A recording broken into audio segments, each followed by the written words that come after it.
हरे Krishna everyone. हम लोग श्रील रूप गोस्वामी जी द्वारा विरचित उपदेशामृत को पढ़ने का प्रयास कर रहे हैं। आज हम इसका 10वां श्लोक कर रहे हैं। श्लोक है, कर्मिभ्यः परितो हरेः प्रियतया व्यक्तिं युयुर्ज्ञानिनस्तेभ्यो ज्ञान विमुक्त भक्ति परमः प्रेमिका निष्ठास्ततः तेभ्य यस्तः पशुपाल पंकज दृश्यताभ्योऽपि ईसाराधिका प्रतिष्ठा तद्वयम् इयं तदीय सरसि तम न श्रयेत कः कृतिः।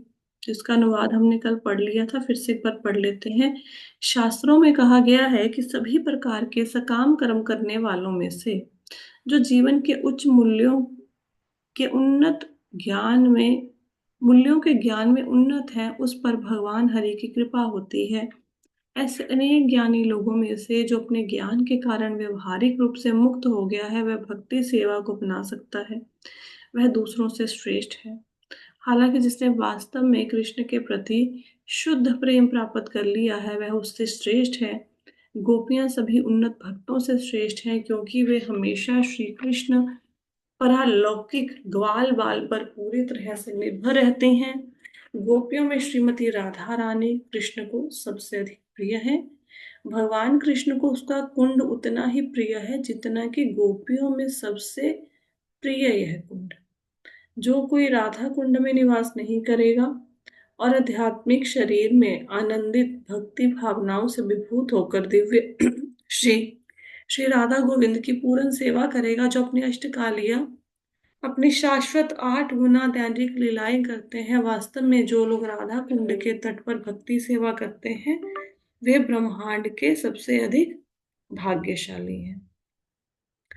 तो कल भी जैसे हम लोगों ने पढ़ा, इस श्लोक में बताया गया है कि जो सकाम कर्मी हैं, जो कर्म करके फल की इच्छा करते हैं, उन लोगों से ज्ञानी ज्यादा श्रेष्ठ है।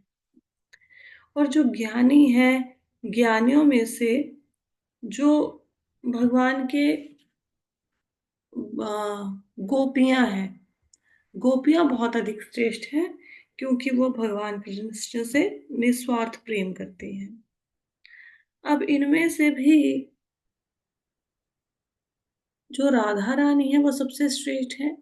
और क्योंकि राधा रानी को कुंड बहुत प्रिय है अपना, इसलिए ये कुंड भगवान कृष्ण को भी बहुत प्रिय है। कौन सा कुंड? राधा कुंड।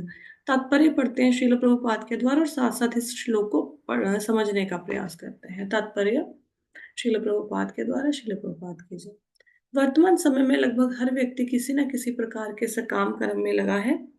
जो लोग काम करके भौतिक लाभ प्राप्त करने की इच्छा रखते हैं, उन्हें कर्मी या सकाम कर्मकर्ता कहा जाता है। इस भौतिक संसार में सभी जीव माया के प्रभाव में आ गए हैं। इसका वर्णन विष्णु पुराण 6.7.61 में कहा गया है, किया गया है। विष्णु शक्ति ही परा प्रोक्ता क्षेत्र तथा परा अविद्या कर्म संज्ञान्य तृतीया शक्ति इष्यते। यहाँ पे क्या बताया गया है कि हर व्यक्ति सकाम कर्म में लगा है। इसका अर्थ क्या है कि हर व्यक्ति काम कर रहा है और बदले में उसकी कोई ना कोई इच्छा है। वो उस इच्छा की पूर्ति के लिए किसी पर्टिकुलर काम को कर रहा है। जैसे हम नौकरी कर रहे हैं तो हमारी इच्छा है ना कि भाई हमें कुछ ना कुछ मिले, इसमें से धन मिले, सैलरी आए। बिजनेस कर रहे हैं तो इच्छा है ना कि इसमें से हमें प्रॉफिट हो। तो अगर कोई कुछ भी कर रहे हैं, घर के काम भी कर रहे हैं, अब भूख लगी है, भूख मिटानी है, इच्छा, इसीलिए खाना बना रहे हैं, तो हमें कोई ना कोई भौतिक लाभ की इच्छा रहती है। अब होता क्या है कि हम लोग जो जो लोग कोई काम करते हैं और उसके बदले में फल की इच्छा रखते हैं, उनको कहते हैं सकाम कर्मी। और क्या हुआ, जीव जगत में क्यों आ गए? माया के प्रभाव में। एक्चुअल तो हम भगवान का अंश हैं, तो भगवान सच्चिदानंद स्वरूप है, तो हम भी सच्चिदानंद है। जैसे पुत्र में पिता के गुण होते हैं। बहुत बार आपने देखा होगा, हम कहते हैं ना कि ये बच्चा अपने पापा पे गया है। तो ऐसा क्यों कहते हैं? ऐसा इसलिए कहते हैं क्योंकि बच्चे में पिता के गुण होते हैं। तो इसी प्रकार भगवान जो कृष्ण है, उनके गुण हमारे अंदर भी हैं। जैसे भगवान में दया, दयालुता, ये सॉरी धीरता का गुण है। वीरता का गुण है। ये सारे गुण हमारे अंदर भी हैं। बस बात सिर्फ इतनी है कि भगवान में ये गुण बहुत ज्यादा है और हमारे अंदर कम है। जैसे समुंदर है, पूरे समुंदर में खारा पानी है। अब उसमें से आप एक गिलास भरो, तो जो गिलास है वो भी उतना ही खारा होगा जितना समुंदर का पानी खारा है। लेकिन गिलास में जल की मात्रा कम है, समुंदर में जल की मात्रा ज्यादा है। इसका अर्थ क्या हुआ कि भाई भगवान कृष्ण में तो असीमित गुण है, लेकिन हमारे अंदर गुण वही है, लेकिन मात्रा कम है, उसकी क्वांटिटी कम है, क्वालिटी हमारी सेम है। तो सकाम कर्मियों का बताया यहाँ पे। अब यहाँ पे भगवान विष्णु का क्यों हम जगत में आ गए माया के प्रभाव में। हम तो सच्चिदानंद हैं, लेकिन जब हम धरती पर आए तो क्योंकि यहाँ पे माया का प्रभाव है, तो माया के प्रभाव के कारण हम भगवान को भूल गए। जब तक बच्चा गर्भ में होता है तब तक उसको ऐसा नहीं कि वो भगवान को भूलता है, वो उनका स्मरण रखता है। लेकिन और भगवान से प्रार्थना करता है कि भगवान एक बार गर्भ से बाहर निकाल दो तो मैं आपकी भक्ति करूंगा। फिर भगवान जैसे ही गर्भ से निकालते हैं, धीरे धीरे माया के प्रभाव में बच्चा सारी बातें भूल जाता है, अज्ञानता का अंधकार छा जाता है। लेकिन अगर अज्ञानता से हम लोगों ने बचना है तो ऐसा नहीं है कि कोई उपाय नहीं है, उपाय है, बिल्कुल है। क्या उपाय है इसका? इसका उपाय यह है कि हम भगवान के नाम का जाप करें तो हमें अविद्या कुछ नहीं कहेगी। तो आगे बताया गया है कि विष्णु पुराण से एक श्लोक लिया गया है। ऋषियों ने भगवान की शक्तियों को तीन श्रेणियों में विभाजित किया है: आध्यात्मिक शक्ति, सीमांत शक्ति, भौतिक शक्ति। इसको आप समझेंगे कि भगवान की शक्तियां तीन पार्ट्स में डिवाइड की गई हैं: एक्सटर्नल पावर, इंटरनल पावर और मार्जिनल पोटेंसी। इसका क्या अर्थ है? इसका अर्थ है बहिरंगा शक्ति, अतरंगा शक्ति, तटस्थ शक्ति। बहिरंगा शक्ति कौन है? माया, जो देवी दुर्गा कंट्रोल करती हैं। बहिरंगा शक्ति जिसके प्रभाव में हम सब लोग हैं अभी। हाँ, उसके कारण घर बार संपत्ति से बहुत प्रेम है, वो छूट नहीं पा रहा। अतरंगा शक्ति, इंटरनल पावर, जो राधा रानी जी के कंट्रोल में है, वो आध्यात्मिक शक्ति है। आध्यात्मिक शक्ति जो है, जो उनकी शरण लेता है उसके ऊपर माया का प्रभाव नहीं रहता। अब जो जीव है इसको तटस्थ शक्ति कहते हैं, मतलब जीव बीच में खड़ा है एक्सटर्नल और इंटरनल पावर के। उसकी मर्जी है, वो जो मर्जी करे। अब उसकी मर्जी है वो माया के प्रभाव में रहे, उसकी मर्जी है वो राधा रानी जी के कंट्रोल में रहे, आध्यात्मिक कार्य करे। जैसे भी सुबह का समय है, अभी सुबह के समय में ये हमारा मन है, चाहे हम सो लें इस समय में, चाहे हम सब उठ के भक्ति कर लें, ये दोनों हमारे कंट्रोल के अंदर है। भगवान नहीं जबरदस्ती कहेंगे कि आप उठो और भक्ति करो ना। भगवान ने हमें स्वतंत्रता दी है कि जैसे जो तुम काम करना चाहते हो तुम वो कर लो। जैसे पेपरों के दिन है, अब बच्चे नहीं पढ़ते सपोज, तो माता पिता बोलेंगे और क्या करेंगे? ज्यादा से ज्यादा एक दो चपेट लगा देंगे, उससे ज्यादा क्या करेंगे? कुछ नहीं करेंगे। तो भगवान आपको फोर्स नहीं करते भक्ति करने के लिए, हमारी मर्जी है। अगर सुबह के समय में, इस समय हम सो रहे हैं तो हम माया के प्रभाव में, सुबह उठ के क्लास लगाई, चैंटिंग करी तो हम अतरंगा शक्ति के कंट्रोल में आ गई। हर सेकंड ऐसे ही चल रहा है, हम लोगों ने चूज करना है। कहते भौतिक शक्ति को तृतीय शक्ति श्रेणी की शक्ति माना जाता है। भौतिक शक्ति के अधिकार क्षेत्र में रहने वाले जीव कभी कभी केवल इंद्रिय तृप्ति के लिए कुत्तों सूरों की तरह कठोर परिश्रम करते हैं। हालांकि इस जीवन में या पवित्र कार्यों को करने के बाद अगले जन्म में कुछ कर्मी वेदों में वर्णित विभिन्न प्रकार के यज्ञ करने के लिए दृढ़ता से आकर्षक होते हैं। क्या कहा गया है? भौतिक जगत में क्या है? सब लोग गधे के जैसे काम कर रहे हैं। सब अपनी अपनी जिंदगी देखो। हाउसवाइफ देख लो, सुबह उठना है, फटाफट से किचन में क्या करना है हाउसवाइफ ने। ये तो ठीक है, नहाना धोना तो हम लोगों ने भक्ति में आके शुरू कर दिया, अदरवाइज कौन सुबह उठ के नहाता था? कोई नहीं नहाता था। सबसे पहले किचन में जाओ, चाय बनाओ, चाय पियो बिस्किट के साथ, थोड़ा न्यूज़पेपर देखने का टाइम देख लो। नहीं तो बच्चों को तैयार करके स्कूल भेजो। जिनके बच्चे स्कूल नहीं जाते हैं उन्होंने नाश्ता तैयार करना है, घर की साफ सफाइयां देखनी है। काम करते करते समय हो गया, फिर टीवी लगा लो, मैगजीन पढ़ लो, न्यूज़पेपर पढ़ लो, फिर बच्चे स्कूल से आगे उनका खाना बना दो। शाम को फिर रेस्ट कर लो, थोड़ा सा सीरियल देख लो। फिर और जो ऑफिस में काम कर रहे हैं वो सुबह उठे, थोड़ा लेट उठे क्योंकि ऑफिस में काम कर करके थक गए हैं, ठीक है। फिर क्या हुआ, जिम कर लिया या सैर कर ली, फिर ऑफिस चले गए, फिर वहां पे सुबह से शाम तक गधों के जैसे काम किया, फिर घर आए इतना थक गए, अब कुछ करने की हिम्मत नहीं है, भक्ति के लिए कोई समय नहीं।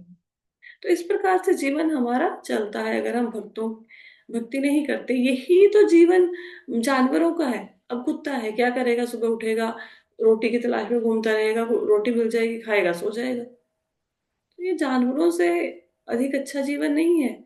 लेकिन हाँ, जो लोग थोड़ा सा समझ जाएं, थोड़ा सा पवित्र कामों को करना शुरू कर दें, ऐसा नहीं कि वो अगले जन्म में भगवान को प्राप्त कर लेंगे, अगले जन्म में वो कर्मी बन जाएंगे, थोड़ा सा उनमें क्या करेंगे, प्रमोशन हो जाएगी उनकी। पहले बिल्कुल भक्ति नहीं करते थे, अब थोड़ा सकाम कर्मी बन गए हैं या कर्मकांडी बन गए हैं, कि थोड़ा सा यज्ञ, मतलब वेदों में जो यज्ञ इत्यादि लिखे हैं उनको करना शुरू कर दिया, थोड़े से कर्म कांड करने, पूजा पाठ से करनी शुरू कर दी। किसकी कर रहे हैं, वो किसी की भी कर सकते हैं, ऐसा नहीं कि भगवान की भक्ति कर रहे हैं। अब जो ये यज्ञ इत्यादि किए, जो शास्त्रों में वर्णित पितृ काम है वो किए, उससे क्या होगा, इससे ये होगा, इस प्रकार अपने पुण्य के बल पर वे स्वर्ग के ग्रहों को प्राप्त होते हैं। वास्तव में जो लोग वैदिक आदेशों के अनुसार शक्ति से यज्ञ करते हैं, वे चंद्रमा और चंद्रमा से ऊपर के ग्रहों में ऊपर से ग्रहों को प्राप्त होते हैं, जैसा कि भगवत गीता 9.21 में कहा गया है, क्षीणे पुण्य मर्त्य लोकम विशंति। अपने तथा कथित पुण्य कर्मों के फल भोगने के बाद वे पुनः पृथ्वी पर लौट आते हैं, जिसे मर्त्य लोक, मृत्यु का स्थान कहा गया है। यद्यपि ऐसे व्यक्ति अपने पुण्य कर्मों के कारण स्वर्गलोक में पहुंच सकते हैं, यद्यपि वे वहां कई हजार वर्षों तक जीवन का आनंद ले सकते हैं, फिर भी उन्हें पुण्य कर्मों का फल भोगने के बाद इस ग्रह पर अवश्य लौटना पड़ेगा। क्या बताया गया है कि जो लोग यज्ञ, वेदों में जो जो नियम लिखे हैं उनका बड़ी सख्ती से पालन करें, यज्ञ इत्यादि करें, वो इस स्वर्ग तक पहुंच जाएंगे। अब यहाँ का हमारा 1 साल और स्वर्ग के देवताओं का 1 दिन, ठीक है, एक बराबर है। तो वहां पे उनकी आयु हो जाएगी 10,000 साल, लेकिन हमारे 10,000 साल नहीं, देवताओं के 10,000 साल। कैसे गणना करेंगे, हमारा 1 साल, उनका 1 दिन। बहुत देर तक भोगों को भोगेंगे, फिर क्या होगा, फिर उनके पुण्य खत्म होने शुरू हो जाएंगे धीरे धीरे। पुण्य के बल पे स्वर्ग पहुंचे थे, अब फिर से धरती पर आके गिर जाएंगे, फिर यहाँ पे आके यज्ञ करेंगे, फिर ऊपर चले जाएंगे, फिर नीचे गिरेंगे, ऐसे फुटबॉल के ऐसे ऊपर नीचे घूमते रहेंगे। हम्म, मुक्ति नहीं मिलेगी। आगे चलते हैं। यही सभी कर्मियों की स्थिति है, जिसमें वे भी शामिल हैं जो पुण्य कर्म करते हैं, तथा वे भी जो पाप कर्म करते हैं। इस ग्रह पर हम अनेक व्यवसायी, राजनीतिज्ञ और अन्य लोग पाते हैं जो केवल भौतिक सुखों में रुचि रखते हैं। वे सभी प्रकार से धन कमाने का प्रयास करते हैं, बिना यह विचार किए कि ऐसे साधन पुण्य है या पाप। ऐसे लोगों को कर्मी या घोर भौतिकवादी कहा जाता है। अब यहाँ कर्मियों का वर्णन है। कर्मी कौन होते हैं, सब सारा दिन पैसा पैसा पैसा पैसा। प्रभुपाद जी अपने तात्पर्यों में लिखते हैं कि एक बहुत बड़ा इंडस्ट्रियलिस्ट है, जैसे बहुत बड़ा बिजनेसमैन, बहुत ज्यादा फैक्ट्रियां चलती हैं, सब कुछ है, घर गाड़ी बंगला, और एक व्यक्ति है जो सड़क पे झाड़ू लगा रहा है और भगवान की भक्ति कर रहा है। तो कहते हैं कि सड़क पर झाड़ू लगाने वाला ज्यादा अच्छा है, रादर जैन जिसका इतना बड़ा बिजनेस सेटल है। अगर कोई व्यक्ति के पास बहुत अधिक धन है, बहुत ज्यादा पैसा है, लेकिन भक्ति नहीं कर रहा, उससे अच्छा मंदिर में घंटी बजाने वाला पुजारी है। क्योंकि हमें आज की स्थिति हम देख पा रहे हैं कि देखो कितना पैसा है, देखो कितनी बड़ी गाड़ी है, देखो बच्चे कितने अच्छे स्कूल में जाते हैं, उसके कितने अच्छे कपड़े पहनता है, सब लोग उसको वाह वाह वाह वाह, अच्छा आपने एक प्लॉट लिया, अच्छा दूसरा भी ले लिया, अच्छा एक फैक्ट्री खड़ी करी, अभी दूसरी भी खड़ी कर ली, लोग भी वाह वाह कर रहे हैं। कौन से लोग वाह वाह कर रहे हैं, जो उसके जैसे हैं। अगर मेंढक टर्राएगा और वो बोलेगा मैं कैसा गाता हूँ, तो बाकी सारे मेंढक कहेंगे बहुत अच्छा, टर्टर और करो। अब गधा डेंचू डेंचू करेगा, तो वो बोलेगा मैं कितना सुंदर गा रहा हूँ, तो बोलेंगे हाँ हाँ हाँ हाँ, बहुत सुंदर गाओ, बहुत सुंदर, और गाओ और गाओ। तो एक बार ना, एक ऊंट होता है और गधे होते हैं। तो जो ऊंट होते हैं, उसको एक ऊंट की शादी करनी होती है, मतलब ऊंटों को लड़की लुड़की देख लेते हैं, ऊँटनी देख लेते हैं, शादी तय हो जाती है। तो नहीं सॉरी, गधे होते हैं, गधों की शादी तय हो जाती है भाई। अब वो गधे की शादी हो रही है, तो कहते हैं कि भाई कोई मंत्र उच्चारण करने वाला भी तो चाहिए, शादी हो रही है। तो क्या करते हैं, और कोई नहीं मिलता उनको ना, ऊंट मिलते हैं, कैमल। तो ऊंट मिलते हैं, उनको बुला लेते हैं कि भाई आप मंत्र उच्चारण कर दो, हमारी शादी हो रही है। तो कहते ऊंट कहते हाँ हाँ हाँ, हम लोग मंत्र उच्चारण कर देंगे, ठीक है। अब ऊंट को पुरोहित बना लेते हैं, वो मंत्र उच्चारण करता है। और गधे उसके पीछे क्या करते हैं, जो भी ऊंट मंत्र गाता है गधे कहते हैं ढेंचू ढेंचू, बहुत अच्छा बहुत अच्छा। ना ऊंट को पता है क्या गा रहे हैं ना गधों को, बस एक दूसरे की तारीफ कर रहे हैं।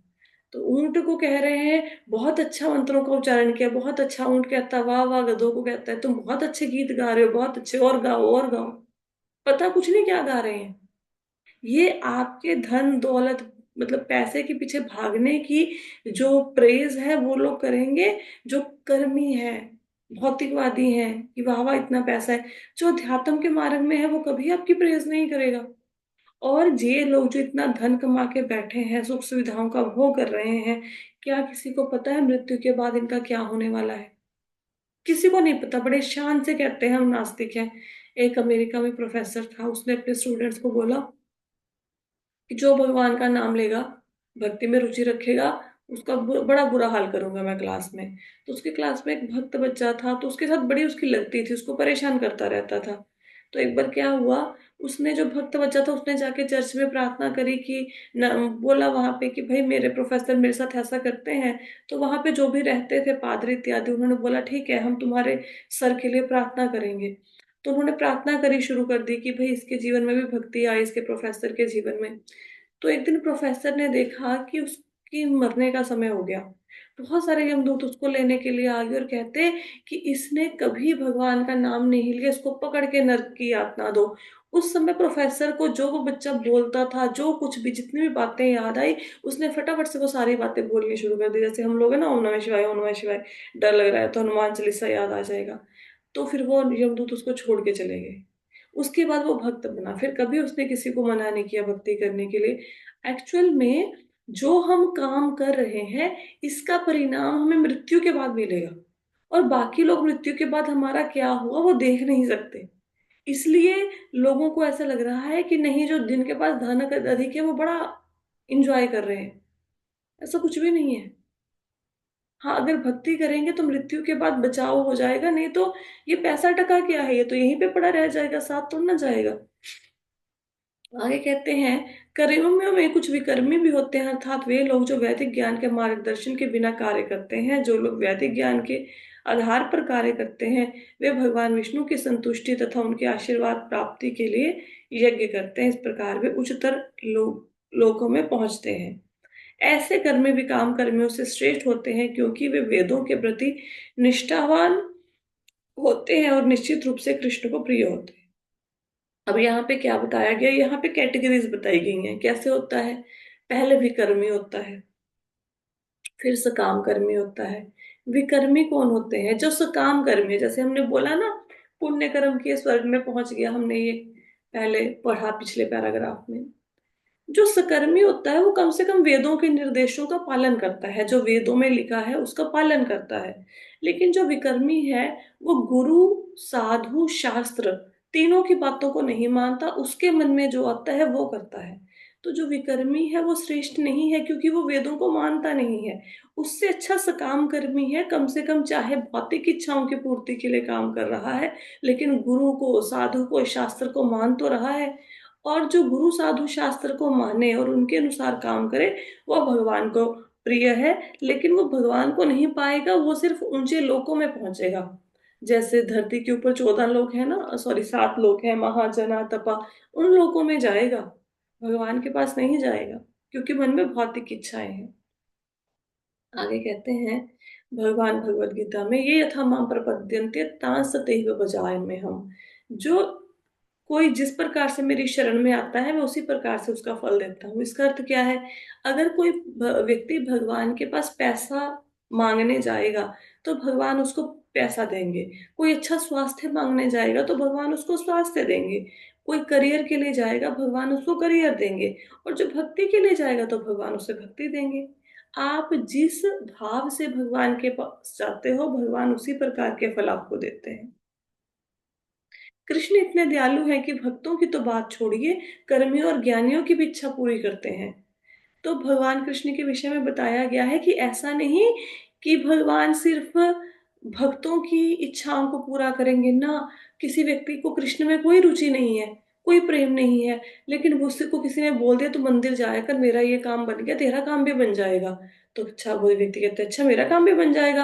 वो भगवान के मंदिर में आ गया, इतनी श्रद्धा नहीं है, बस वो अपने लालच के लिए आ गया, एक सौदेबाजी करने की, मैं तेरे मंदिर में आया हूँ भगवान, तो मेरा काम बना दो जो रुके हुए काम है। भगवान उनके ऊपर भी दयालु है, भक्तों की तो बात छोड़ो, जो सिर्फ भगवान से सौदेबाजी करने आते हैं, भगवान उनके प्रति भी दयालु रहते हैं।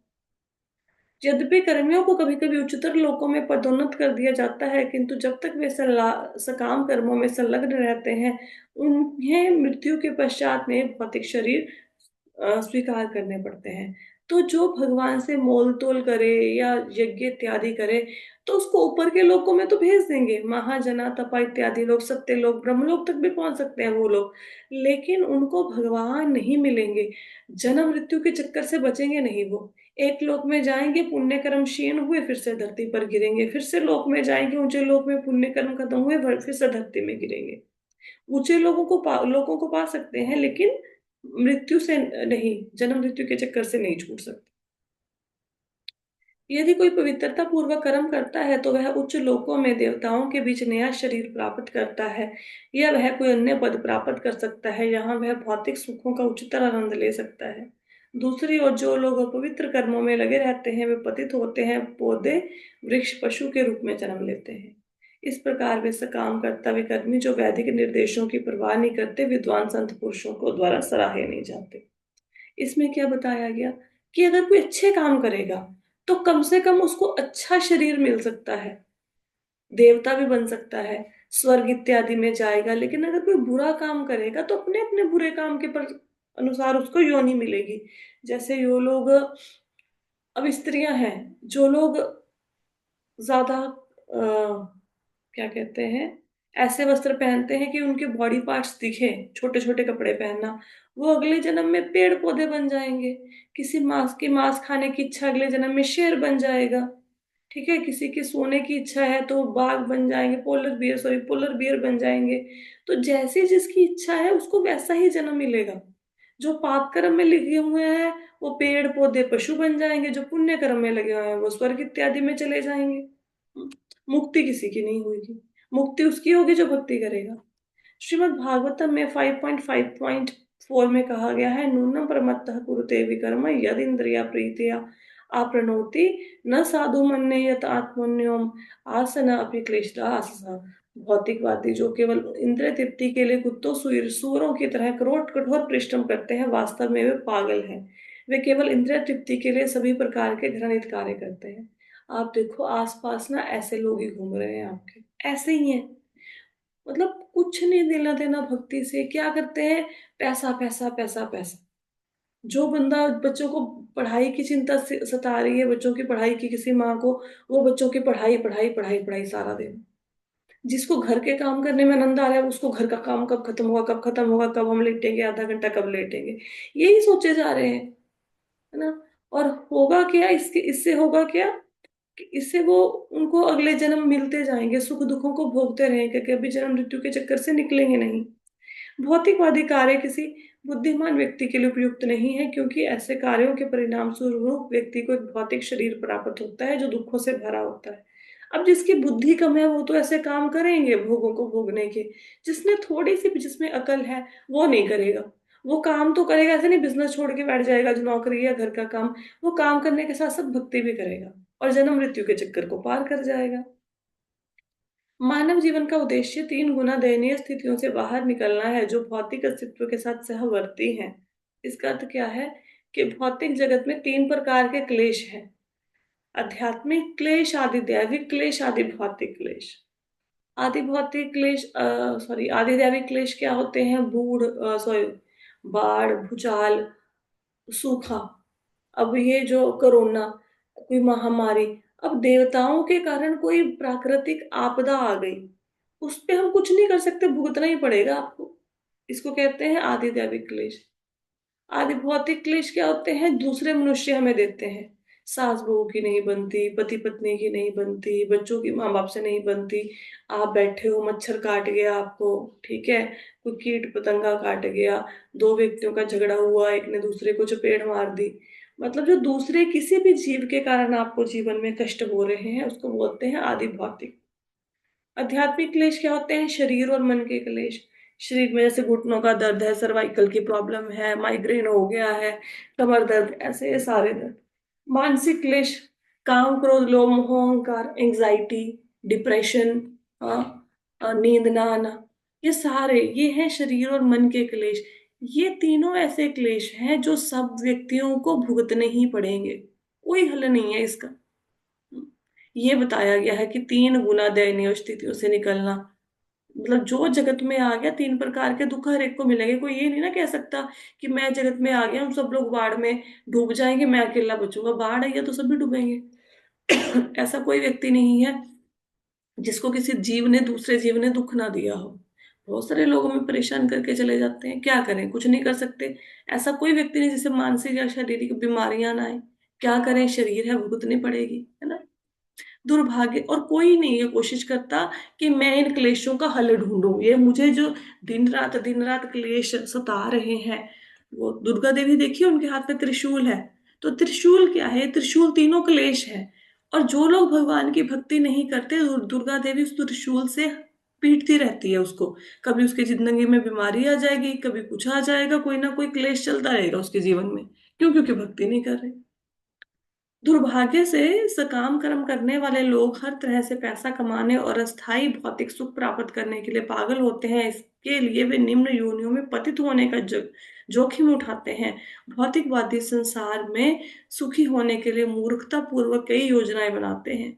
यह विचार करने के लिए नहीं रुकते कि वे केवल कुछ निश्चित वर्षों तक जीवित हैं, जिनमें से अधिकांश भाग उन्होंने इंद्रिय तृप्ति के लिए धन अर्जित करने में खर्च कर दिया।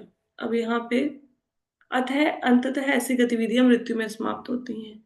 जो दुनिया में लोग हैं वो पैसा कमाने के लिए कुछ भी कर जाएंगे, कुछ भी कर जाएंगे। आपको पता है, जहाँ पे मेरे, मतलब कुछ कुछ बातें ना बुजुर्गों ने देखी हुई हैं। जैसे मेरे माता जी बताते हैं कि पहले के लोग हवेली इत्यादि में रहते थे, तो उनके घर में एक हवेली थी। उस हवेली में बहुत सा धन था, बहुत अधिक, जैसे पुराने जमाने का धन होता है ना, सोना चांदी टाइप का समझ लो। और उसके ऊपर एक सांप बैठा था। अब वो सांप धन को लेने नहीं देता था। तो कई बार किसी योगी को बुलाया, मतलब सपेरे को बुलाया, सबको, उससे धन लेने की कोशिश करी, लेकिन वो किसी के कंट्रोल में नहीं आता था। बस कुंडली मार के बैठा था सांप धन के ऊपर। अब ये सांप कौन है? कोई व्यक्ति होगा जिसका पिछले जन्म में धन कमाने में बहुत अधिक आसक्ति होगी। तो भगवान ने बहुत सा धन का खजाना दे दिया, ऊपर सांप बना के बिठा दिया कि लो बैठे रहो। हम्म, तो धन कमाने के लिए लोग बड़े से बड़ा जोखिम उठाते हैं, लेकिन उनको ये नहीं पता कि इसका परिणाम क्या है। और परिणाम की परवाह भी किसे है? क्योंकि अभी तो खुश दिखाई दे रहे हैं ना, मृत्यु के बाद कौन सा उनके साथ जाके देखेंगे उनका क्या हुआ। और मृत्यु ऐसा लगता है कि कौन सा कल ही आए जा रही है, बहुत दूर है। या फिर मरने के बाद क्या होगा, किसने क्या देखा, कोई बात नहीं। तो इतना जोखिम उठाते हैं कि वो अगले जन्म में कुत्ते बिल्ली सुअर क्या बनेंगे, उनको कोई दिक्कत ही नहीं है। जो मर्जी बने, इस जन्म में तो मजे आ रहे हैं ना। कहते हैं कि धन कमाने के लिए, इंद्रिय तृप्ति के लिए जीवन का अधिकांश भाग समाप्त कर देते हैं। अब हमारा हो ही रहा है। अब देखो कि अगर देखा जाए तो भक्ति के लिए हम 3-4 घंटे का समय बड़ी मुश्किल से निकालते हैं, और कुछ लोग वो भी नहीं निकालते होंगे। बाकी सारा दिन हम क्या कर रहे हैं? घर का काम या बाहर के काम, बस यही कर रहे हैं, और तो कुछ नहीं कर रहे। और जो समय बचता है उसमें सो जाते हैं। अब संडे का दिन है, आप देखना सब लोग क्या कहेंगे, एक ही तो संडे होता है, सो जाओ, नींद पूरी कर लो। तो ये भक्ति के लिए तो समय है ही नहीं हमारे पास, निकालना पड़ेगा, करनी पड़ेगी कोशिश। जैसे बाकी घर के काम है, भक्ति को भी उस रूटीन में लेके आना पड़ेगा। कहते हैं हाँ चलेगी, हाँ। भौतिकवादी यह नहीं सोचते कि शरीर त्यागने के बाद वह निम्न पशु पौधे वृक्ष के रूप में अवतरित हो सकते हैं। इस प्रकार उनकी सभी गतिविधियां जीवन के उद्देश्य को विफल कर देती हैं। वे न केवल अज्ञानी पैदा होते हैं, बल्कि वे अज्ञानता के आधार पर कार्य करते हैं, ये सोचकर कि उन्हें गगनचुंबी इमारतों, बड़ी कारों, सम्मानजनक पदों आदि के रूप में भौतिक लाभ मिल रहे हैं। भौतिकवादी ये नहीं जानते कि अगले जन्म में वे पतित होंगे। उनकी सभी गतिविधियां केवल पराभाव उनकी पराजय का कारण बनेंगी। श्रीमद् भागवतम में 5.5.5 का निर्णय है, पराभाव पराभव तावद अभूत जात। अब ये जो लोग बड़ी बड़ी गाड़ियों में घूम रहे हैं, मजे कर रहे हैं, किट्टियों क्लबों में घूम रहे हैं, इनको नहीं पता कि अगले जन्म में पेड़ पौधे पशु क्या बनेंगे। अब ये जो वृक्ष है आपके घर के बाहर, आपको क्या लगता है शुरू से ये वृक्ष थे ना? ये भी इंसान थे। इन्होंने घृणित कार्य किए, गलत काम किए, अब खड़े हैं वहां पे। वृक्ष की योनि क्या है? गर्मी सर्दी धूप बारिश सब सहेगा। कपड़े तो कोई वृक्ष को पहनाता नहीं है। पशुओं की क्या योनि है? अब दिवाली आएगी, लोग पूंछ के साथ पटाखे बांध बांध के जला देते हैं, फिर तड़पते हैं। मतलब दिवाली के दिनों में देखना, कुत्ते बहुत डरते हैं पटाखों की आवाज से, वो आसरा ढूंढते हैं कहाँ पे जाके हम सोएं, कुछ मिलता नहीं। सर्दी है, क्या ऊपर चादर ओढ़ सकते हैं? नहीं। कोई बीमारी लगी किसी को बुला सकते हैं ना? फिर लोगों की लातें खाते हैं, कोई ये जीवन है? और यही लोग थे जो ये रेंज रोवर में घूम रहे थे, यही वो लोग थे। क्या किया? अपनी बुरी आदतों को नहीं त्यागा। जो चीज नहीं करनी चाहिए वो की, जो नहीं खाना चाहिए वो खाया, जो नहीं पीना चाहिए वो पिया, तो भुगत रहे हैं अब। प्रॉब्लम क्या है? दिखाएं कैसे? बस ये है, दिखा सकते नहीं कि ये दिखा दे कुत्ता पिछले जन्म में क्या था, और यकीन करते नहीं शास्त्रों पे। फिर ठीक है, फिर ऐसा ही ऐसी ही गति होगी। हाँ? लोगों को लगता है कि बड़े बड़े महलों से, कारों से, बड़ी बड़ी पोस्टों से उनको बड़ा मजा आ रहा है, बड़े लोग मतलब उनकी वाहवाही करते हैं। ये नहीं पता कि अगले जन्म में कुत्ता बिल्ली बनने की तैयारी हो रही है, ये कुछ नहीं है। और इसलिए व्यक्ति को आत्म तत्व के विज्ञान को समझने के लिए उत्सुक होना चाहिए। जब तक व्यक्ति आत्म तत्व के स्तर पर नहीं पहुंचता, जिसके द्वारा वह समझता है आत्मा ही वह स्वयं है, शरीर नहीं, वह ज्ञान के स्तर पर रहता है। हजारों और लाखों ज्ञानी लोगों में से जो केवल इंद्रिय तुष्टि को करने में अपना समय बर्बाद कर रहे हैं, कोई एक ज्ञानी के स्तर पर आ सकता है, जीवन के उच्च मूल्यों को समझ सकता है। ऐसे व्यक्ति को ज्ञानी कहा जाता है। ज्ञानी जानता है सकाम कर्म से भौतिक अस्तित्व से बांधेंगे उसे एक प्रकार के शरीर से दूसरे प्रकार के शरीर में जाने के लिए बाध्य करेंगे। जैसा कि श्रीमद् भागवतम में शरीर बंध, शरीर अस्तित्व के बंधे शब्द से संकेत मिलता है। जब तक व्यक्ति इंद्रिय भोग की अवधारणा को बनाए रहता है, उसका मन सकाम कर्म में लीन रहेगा। यह उसे दूसरे शरीर में, एक शरीर से दूसरे शरीर में जाने के लिए बाध्य करेगा। जो लोग भक्ति शास्त्री करते हैं, आपको क्वेश्चन आएगा कि आप सीक्वेंस बनाओ कि ये जो उपदेशामृत का 10वां श्लोक है उसके आधार पर सीक्वेंस बनाओ कि क्या क्या कैटेगरीज होती हैं लोगों की। तो सबसे पहले क्या आते हैं? सबसे पहले आप क्या लिखोगे? क्या आएंगे? विकर्मी, जिनको बस खाओ पियो ऐश करो। शास्त्रों में क्या लिखा है, कौन सा काम गलत है सही है कोई मतलब नहीं, बस खाओ पियो ऐश करो। उसके बाद क्या आएगा? उसके बाद आपका आ जाएगा सकाम कर्मी। सकाम कर्मी कौन होगा? सकाम कर्मी वो है जिसको फल की इच्छा है, जो ज्यादा से ज्यादा भोगों को भोगने के लिए अपना जीवन व्यर्थ किए जा रहा है। हाँ, मतलब थोड़ा सा गुरु साधु शास्त्र के अनुसार कार्य कर रहा है, लेकिन मन में बहुत इच्छाएं हैं। ठीक है, तो ये हो गया सकाम कर्मी। सकाम कर्मी के बाद क्या आएगा? ज्ञानी आ जाएगा। अब ज्ञानी को ये पता लग गया कि जो शरीर मिला है भोगों को भोगने के लिए नहीं मिला, हम शरीर नहीं, हम आत्मा है।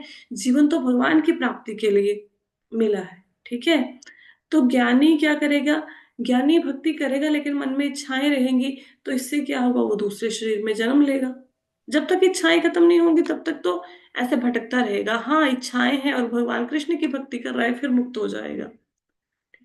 अब अब ज्ञानी थोड़ा कर्मियों से श्रेष्ठ होते हैं कि कम से कम उनको पता तो है ना कि मैं शरीर नहीं, मैं आत्मा हूं। कर्मियों को तो पता ही कुछ नहीं। और कहते हैं कि वह कम से कम इंद्रिय भोग की अंधी गतिविधियों से दूर रहता है। कम से कम जो ज्ञानी है वो ये नहीं कहता कि अधिक कमाओ, अधिक खर्च करो, अधिक एंजॉय करो। कम से कम वो इंद्रिय भोग से दूर रहता है। यह भगवान का निर्णय है। हालांकि भले ही ज्ञानी को कर्मी के अज्ञान से मुक्ति मिल जाए, लेकिन जब तक भक्ति सेवा के स्तर पर नहीं पहुंचता तब तक उसको ज्ञान विद्या में माना जाता है। हालांकि किसको ज्ञानी या ज्ञान में उन्नत व्यक्ति के रूप में स्वीकार किया जा सकता है, लेकिन उसका ज्ञान अशुद्ध है। कोई भक्ति सेवा की उसे कोई जानकारी नहीं होती और वह भगवान के चरण कमलों की प्रत्यक्ष पूजा की उपेक्षा करता है। अब कोई व्यक्ति ज्ञानी तो बन गया, ज्ञानी बनने के बाद उसने ये तो छोड़ दिया कि कर्म करके फल की इच्छा करनी तो छोड़ दी, ठीक है, सकाम कर्म करना छोड़ दिया। लेकिन प्रॉब्लम ये है कि उसने भगवान की भक्ति नहीं करी। आप देखो कितने ज्यादा यहाँ पे लोग घूम रहे हैं, वैरागी बन जाते हैं, है ना। अब कोई वैरागी बन गया, किसी ने भौतिक इच्छाओं को छोड़ भी दिया, उसके बाद अगर भगवान की भक्ति नहीं करी तो भी उसका भला भला नहीं होने वाला। अब कोई व्यक्ति कहे मैं भगवान की भक्ति नहीं करता हूँ, लेकिन मेरे लंगर चल रहे हैं, स्कूल चल रहे हैं, कॉलेज चल रहे हैं, मैं किसी का बुरा नहीं सोचता, मैं सत्य बोलता हूँ, मैं सब पे दया करता हूँ, क्या हो गया अगर मैं भगवान की भक्ति नहीं करता? बाकी सारे सद्गुण तो मेरे अंदर है।